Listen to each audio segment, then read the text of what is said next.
একটা বিল্ডিংয়ের শুরুতেই সেটা হচ্ছে সবচেয়ে গুরুত্বপূর্ণ বিষয় হচ্ছে সয়েল টেস্ট, যেটা আমরা অলরেডি করে ফেলেছি। সয়েল টেস্ট হওয়ার পরে এটা সয়েল টেস্টের রিপোর্টটা চলে গেছে আর্কিটেকচারের কাছে, স্ট্রাকচার ইঞ্জিনিয়ারদের কাছে, আমাদের স্ট্রাকচার আর আর্কিটেকচার টিমের কাছে। তারা এটাকে যাচাই বাছাই করে তারা একটা স্ট্রাকচার দাঁড় করিয়েছে এবং সেই ওয়ে অনুযায়ী আজকে লেআউটটা হচ্ছে। হ্যাঁ, আমরা দেখতে পাচ্ছেন আমাদের টিম, হ্যাঁ আমাদের ইঞ্জিনিয়ারিং টিম তারা লেআউট দিচ্ছেন। হ্যাঁ, এই আর কি। দর্শক শ্রোতা, যারা একটু চিন্তা করছেন যে আমি শুরুতে, অনেকেই বলেছেন আমাকে যে শুরুতে কোনো আফতাবনগরের শুরুতে কোনো প্রজেক্ট আসলে তাহলে সেটা সম্পর্কে আমাদেরকে একটু বিস্তারিত তথ্য দিবেন।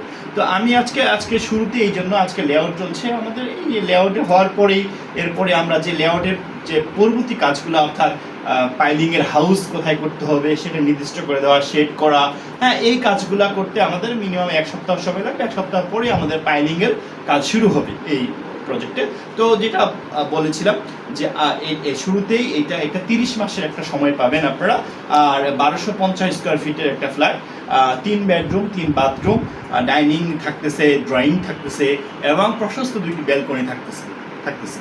দর্শক শ্রোতা, তা আপনারা যারা একটু আফতাবনগরের মধ্যে দক্ষিণমুখী ফ্ল্যাট চাচ্ছেন এবং একটু কিস্তির মাধ্যমে, হ্যাঁ একটু দীর্ঘমেয়াদী কিস্তির মাধ্যমে ফ্ল্যাট চাচ্ছেন, তাদের জন্য তারা অতি সত্বর আমাদের সাথে যোগাযোগ করুন। জি, আসসালামু আলাইকুম।